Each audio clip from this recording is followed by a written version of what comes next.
وہ قریب آئی اور دھیرے سے بولی، محبت بھرے نامے لکھنے کا تجربہ مجھے بھی ہے آدم، مگر تم شہزادی کے برابر کے نہیں ہو۔ تم ایک مورخ ہو، ایک غلام، ایک قیدی، اور وہ شہزادی ہے۔ شہزادیاں محبت کے معاملے میں اپنے سے اوپر دیکھتی ہیں، نیچے نہیں۔ تمہارے لکھے الفاظ وہ صرف خوشامد کے نہیں تھے، وہ دل سے لکھے گئے تھے۔ اتنا دل سے نہ لکھا کرو ورنہ مار دیے جاؤ گے، وہ ہمدردی اور افسوس سے کہہ رہی تھی۔ جب وہ خاموش ہوئی تو وہ ہلکا سا ہنسا۔ جن لوگوں کے پاس کرنے کے لیے بڑے بڑے کام ہوتے ہیں وہ ان چھوٹی چھوٹی باتوں میں نہیں الجھتے۔ جاؤ شریفہ خاتون، جا کر محل کے جالے صاف کرو اور اپنے دماغ کے بھی۔ پھر ہنستا ہوا سر جھٹکا اور آگے بڑھ گیا۔ وہ پیر پٹک کے ہوں کہہ کے رہ گئی۔ جانے رات کا کون سا پہر تھا جب اس کی آنکھ کھلی، گویا کرنٹ کھا کے وہ سیدھی اٹھ بیٹھی۔ کمرہ اندھیر تھا، کھڑکی کے پردے ہٹے تھے اور مدھم چاندنی اندر جھانک رہی تھی۔ تالیہ نے کسی قسم کی روشنی نہیں جلائی، بس دم سادے بیٹھی رہی۔ اس کا خواب خوفناک ہرگز نہ تھا۔ اس نے ایک آفس دیکھا تھا جس میں وہ آگے چلتی جاتی ہے اور ایک لڑکی کا ٹرمینیشن لیٹر اس کے منہ پہ مار کے آتی ہے۔ عام سا خواب تھا وہ، مگر وہ نئے زمانے کا خواب تھا۔ آفس، کمپیوٹرز، 21ویں صدی کا ملیشیا۔ وہ دنگ بیٹھی تھی۔ پہلے اسے لگا کہ ایڈم سے آج آفس کے بارے میں بات کرنے کا اثر تھا، کہ ذہنی سے ماضی میں کی گئی کوئی آفس جاب خواب کی صورت دکھاتی ہے، مگر نہیں۔ خواب میں اس کے سنہری بال اور ہاتھ کی سرخ انگوٹھی وہ سب بتا رہا تھا کہ یہ منظر مستقبل کا تھا، یہ ابھی واقعہ ہونا تھا۔ اس کا مطلب تھا وہ واپس جائے گی، وہ ایک دفعہ اپنی اصل دنیا میں واپس ضرور جائے گی۔ وہ دل پہ ہاتھ رکھے بے یقین سی بیٹھی تھی، دنگ، متحیر۔ پھر اس کے لب مسکراہٹ میں ڈھلتے گئے، دل خوشی سے بھرنے لگا۔ وہ واپس جائے گی، اسے وقت کی قید سے نجات مل جائے گی بالآخر۔ وہ اٹھی اور بال جوڑے میں لپیٹے، پھر دیا سلائی رگڑی تو شعلہ چمکا۔ اس نے چراغ روشن کیا اور پھر ریشمی رومال میں لپٹا دستہ اٹھا لیا۔ اندر خوبصورت لکھائی میں تحریر کردہ کاغذ سلیقے سے رکھے تھے۔ تالیہ نے آنکھیں رگڑی اور زرد روشنی میں انہیں پڑھنا شروع کیا۔ دیکھو تو صحیح میرے بارے میں کیا کیا لکھا اس نقلی فوجی نے۔ خدا کی قسم ایک بھی غلط لفظ ہوا تو، مگر سوچیں منتشر ہو گئی۔ پھر جیسے جیسے پڑھتی گئی لب مسکراہٹ میں ڈھلنے لگے۔ کس سے ہم تم کو کیا سنائیں، بندہ ہارا کی بیٹی کی رحم دلی کے۔ ایک دن جو سوار ہوا مورخ شاہی بگھی میں اور شہزادی کے قافلے کے ساتھ جا اترا ملاقہ کے بازار میں، تو دیکھتا ہے کہ وہ سادہ سے لباس میں، جوغا پہنے، چہرہ ڈھکے، پھر رہی ہے عام لوگوں کی طرح، ایک ایک کا حال پوچھتی، غریبوں کے دروازے پہ نشان لگاتی، تاکہ شاہی سپاہی رکھ کو رکھ جائیں وہاں اشرفیوں کی تھیلیاں۔ اور ایسے میں بندہ ہارا کی بیٹی کا چہرہ دیکھو تو وہ معصوم خوشی سے دمک رہا ہوتا تھا، اور وہ پڑھتے ہوئے مسکرا رہی تھی۔ اس کی سخاوت کے 1.5 واقعے کو ایڈم نے بڑھا چڑھا دیا تھا۔ خیر سچ ہی تھا وہ۔ مسکرا کے اس نے ورق پلٹا۔ اگلے صفحے پہ لکھے الفاظ پڑھ کے اس کی مسکراہٹ ایک دم سے غائب ہوئی۔ سن باؤ کی سرخ حویلی پہ فجر قضا ہوتی دکھائی دے رہی تھی۔ زمانہ جدید میں اس گھر کے باہر بازار تھا اور آس پاس مکانات، مگر اس قدیم دور میں اس کے سامنے سبزہ زار تھا اور طویل قطار میں درخت لگے تھے جن کے ساتھ چند گھوڑے بندھے تھے۔ فاتح صبح ہی صبح گھوڑوں کے ساتھ مصروف کھڑا دکھائی دیتا تھا، سرمئی کرتے پاجامے میں ملبوس، بال اس طرح سے تازہ چھوٹے کر رکھے تھے اور چہرے پہ سنجیدگی طاری کیے وہ جھک کے گھوڑے کی لگام کھول رہا تھا۔ مارننگ واک پہ جا رہے ہیں کیا؟ آواز پہ لگام کھولتے اس کے ہاتھ تھمے، جھکے جھکے چہرہ موڑا تو دیکھا سامنے حشاش بشاش سا ایڈم کھڑا مسکرا رہا تھا۔ تم؟ فاتح کے لبوں پہ مسکراہٹ بکھر گئی، لگام کھول کے سیدھا ہوا اور بازو سے سبزہ زار کی طرف اشارہ کیا، گویا اسے بھی ساتھ چلنے کی دعوت دے رہا ہو۔ محل سے وقت پہ وقت نکلنا آسان ہوتا ہے تمہارے لیے؟ وہ دونوں اب درختوں کی قطار کے ساتھ چل رہے تھے۔ گھوڑے کی لگام فاتح نے تھام رکھی تھی۔ وہ وونگلی کا محبوب گھوڑا تھا اور روز صبح اس کو چرانے لے کر جانا غلام کے فرائض میں شامل تھا۔ شہزادی نے مجھے مورخ مقرر کیا ہے جناب۔ مورخ نے فرضی کالر جھاڑے، چھوٹے کرتے کے اوپر بنا آستین کی جیکٹ سی پہنی، نیچے پاجامہ اور سر پہ ٹوپی جمائی۔ وہ واقعی کوئی شاہی عہدیدار لگتا تھا اور مورخ کے اوپر کوئی روک ٹوک نہیں کر سکتا۔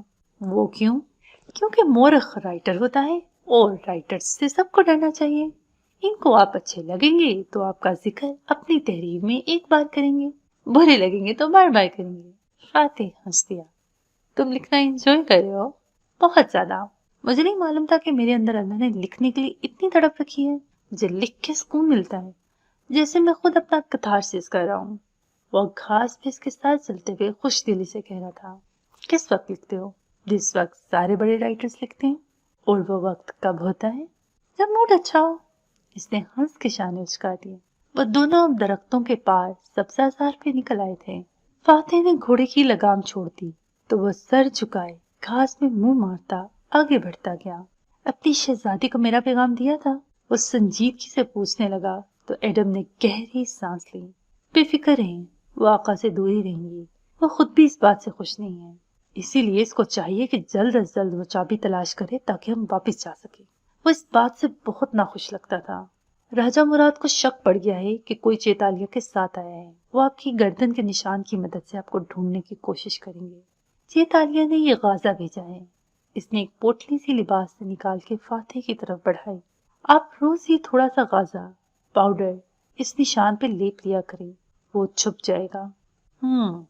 اس نے پوٹلی الٹ پلٹ کر کے دیکھی اور جیب میں رکھ لی، پھر گردن موڑ کے گھوڑے کو دیکھنے لگا جو گھاس میں سر دیے کچھ تلاش کر رہا تھا۔ گھوڑے پہ نظریں جمائے فاتح نے دوبارہ بات کا آغاز کیا۔ آج وونگلی کے ساتھ مجھے سلطنت محل جانا ہے۔ معلوم ہے وونگلی نے آپ کا نام مہمانوں کی فہرست میں ڈالا ہے۔ دربار کی کاروائی کے بعد آج بنگارایا ملائیوں کا نیابہ بھی پڑھ کے سنایا جائے گا۔ اس میں آپ کا ذکر بھی ہے، مگر جو بنگارایا ملائیوں میں نے پڑھی تھی اس میں میرا ذکر نہیں تھا، کیونکہ آنے والی صدی میں پرتگالی جب ملاقہ پہ حملہ کریں گے تو محلات اور کتب خانے جلا ڈالیں گے۔ یقیناً انہوں نے ہی اس کتاب کو جلا ڈالا ہوگا اور بعد میں یہ لوگوں کی یادداشتوں سے دوبارہ لکھی گئی ہوگی، اس لیے غلطی سے آپ کی جگہ وونگلی کا نام لکھا گیا ہوگا۔ وون فاتح نے جواب نہیں دیا، بس اس کے ساتھ گھاس پہ چلنے لگا۔ اور تم ٹھیک ہو ایڈم؟ گزارا کیسے ہو رہا ہے تمہارا محل میں؟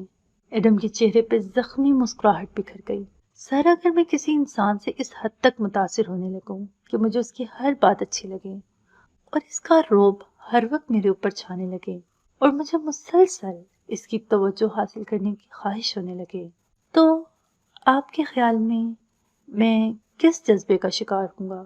لو سیلف اسٹیم کا۔ وہ جو محبت کی طرح کسی جواب کی توقع کر رہا تھا ایک دم بھنچوکا رہ گیا۔ جی، میری کلاس میں ایک لڑکی پڑھتی تھی، یہ تب کی بات ہے جب میں اسکول میں تھا۔ وہ اپنے آپ کو بے حد محبت کرنے والا سمجھتی تھی۔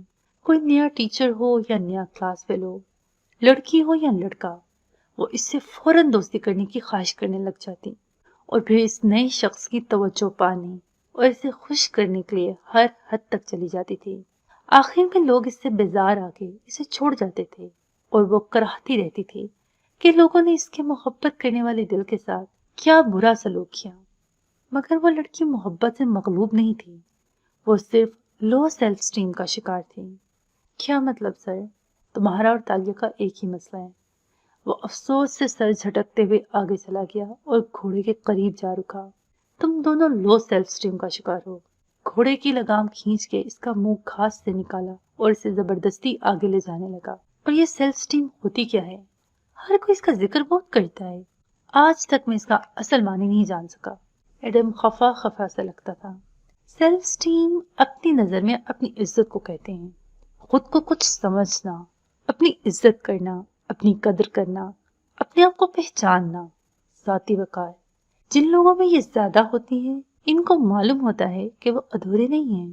ان کو اچھا لگنے کے لیے کسی دوسرے انسان یا چیز کو خود سے جوڑ لینے کی ضرورت نہیں، وہ اپنے آپ میں کافی ہیں۔ گھوڑے کو وہ کھینچ کے زبردستی درختوں کی طرف لے جانے لگا۔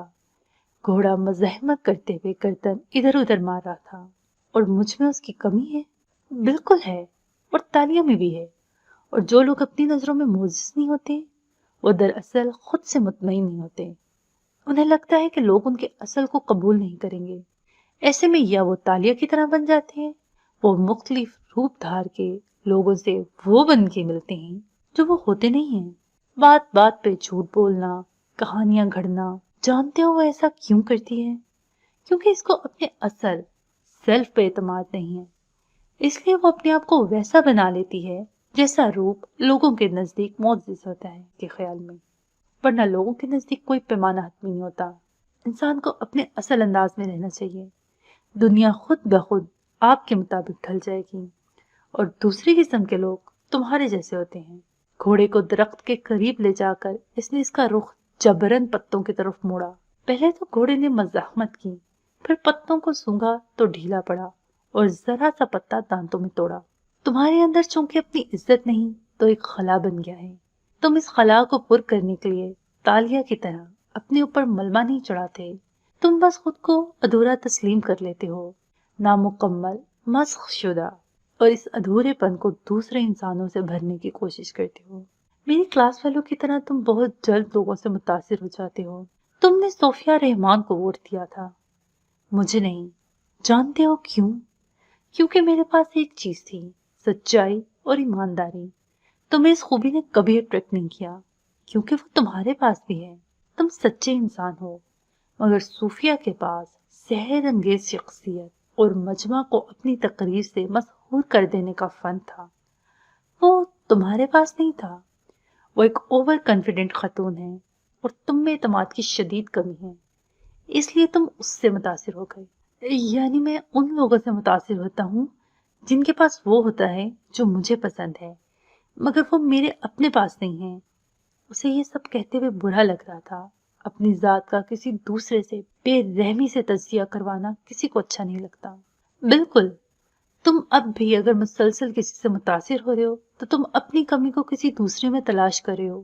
تمہارے جیسے لوگوں کو لگتا ہے کہ دوسرے ان کو ان کے اصل حال میں قبول نہیں کریں گے، اس لیے وہ خود کو کسی متاثر کن انسان یا چیزوں کے ساتھ جوڑنے کی کوشش کرتے ہیں. ان کو اپنے اصل سیلف سے زیادہ بڑا دکھنے کا ایک ہی طریقہ نظر آتا ہے کہ وہ کسی طرح خود کو کسی بڑے انسان کے ساتھ نتھی کر لیں. تم صرف ایک بت تراش رہے ہو اور پروانے کی طرح اس کے گرد چکر کاٹ کے اپنی وقت دنیا کی نظر میں بڑھانے کی کوشش کر رہے ہو. تو اس بت کو کیسے توڑا جاتا ہے؟ کیسے میں انسانوں سے متاثر ہونے سے بچ سکتا ہوں؟ وہ سخت اداس نظر آنے لگا تھا. اپنے آپ کو پہچانو، اپنے اندر کی خوبیوں کو نکھارو، کسی سے کوئی لالچ نہ رکھو، دوسرے لوگوں کی رائے سے بے نیاز ہو کے اپنا کام کرو. تمہاری عزت بڑھے گی اور تم لوگوں سے خواہ مخواہ متاثر نہیں ہوگے کیونکہ تم یہ جان جاؤ گے کہ تم بھی کسی سے کم نہیں ہو. گھوڑا اب سکون سے درختوں کی ٹہنیوں سے چر رہا تھا اور فاتح اس کے سر پہ کھڑا محتاط سا اس کو دیکھ رہا تھا. ایڈم اداس سا پیچھے کھڑا تھا. تو میں صرف بت تراشتا ہوں اور ان کی پرستش کرتا ہوں، پھر جب وہ لوگ مجھے چھوڑ جاتے ہیں تو میرے شیشے کا بت ٹوٹ جاتا ہے. اسکول میں مجھے ہر دوسری ٹیچر سے محبت تھی. سیاست دانوں میں مجھے صوفیہ رحمان اچھی لگتی تھی. رشتہ داروں میں مجھے وہی خاندان کے بڑے پسند تھے جو سب سے زیادہ پورے اعتماد اور بے نیاز تھے. اگر یہ سب میری خود اعتمادی کی کمی کی وجہ سے تھا تو محبت کیا ہوتی ہے سر؟ قدیم ملاقہ کے اس سبزہ زار میں اس روشن صبح ایڈم نے ایک عام سا سوال پوچھا تھا. وان فاتح نے گردن موڑ کے اسے دیکھا اور مسکرایا. محبت صرف فیری ٹیلز میں ہوتی ہے ایڈم، اس کو اصل زندگی میں نہیں ڈھونڈتے. پھر اس نے گھوڑے کی گردن کو تھپکا تو وہ گھاس سے منہ ہٹا کے گردن ادھر ادھر گھمانے لگا. فاتح نے اس کی لگام تھام لی اور سامنے کو چل دیا. کوہنیوں تک آستینے موڑے، ایک ہاتھ سے لگام تھامے، دوسرے سے ماتھے پہ چھجا بنائے. وہ ابھرتے سورج کو دیکھتا اب آگے بڑھا تھا. سبزہ زار کے اس پار ندی تھی جہاں سے اس نے گھوڑے کو پانی پلانا تھا. ایڈم خاموشی سے اسے جاتے دیکھتا رہا. اس کی آنکھوں میں ہجان ہی ہجان تھا. سلطنت محل میں اپنے خاکہ سے محکہ کمرے میں سلطان مخملین صوفے پہ ٹیک لگائے بیٹھا تھا. انگوروں سے بھرا دشت سامنے رکھا تھا اور وہ کھڑکی سے باہر نظریں جمائے وقفے وقفے سے انگور منہ میں ڈالتا تھا. سنہری اور سبز زرتار پوشاک پہنے، سر پہ ریشمی پگڑی نما ٹوپی جمائے جس کے اوپر قیمتی ہیرے اور زمرد جڑے تھے. وہ گہری سوچ میں گم لگتا تھا جب دروازہ دستک کے بعد کھلا۔ مرسل نے چونک کے چوکھٹ کو دیکھا۔ مراد راجہ اندر داخل ہو رہا تھا۔ صبح خیر آقا۔ مراد آگے آیا اور ہاتھ باندھے جھک کے سلام کیا۔ مرسل نے 2 انگلیوں سے قریب آنے کا اشارہ کیا تو وہ قدم قدم چلتا اس کے عین سامنے آ کھڑا ہوا۔ آقا کی طبیعت ٹھیک ہے؟ دربار میں آپ کا انتظار کیا جا رہا ہے۔ میں نے سوچا خود حاضر ہو کے خیریت معلوم کر لوں۔ انداز میں تشویش تھی مگر آنکھیں چھوٹی کر کے وہ غور سے مرسل شاہ کا چہرہ دیکھ رہا تھا۔ ہاں، میں کچھ سوچ رہا تھا۔ اس نے 2 انگلیوں سے کن پٹی مچلی، پھر مراد کو بیٹھنے کا اشارہ کیا۔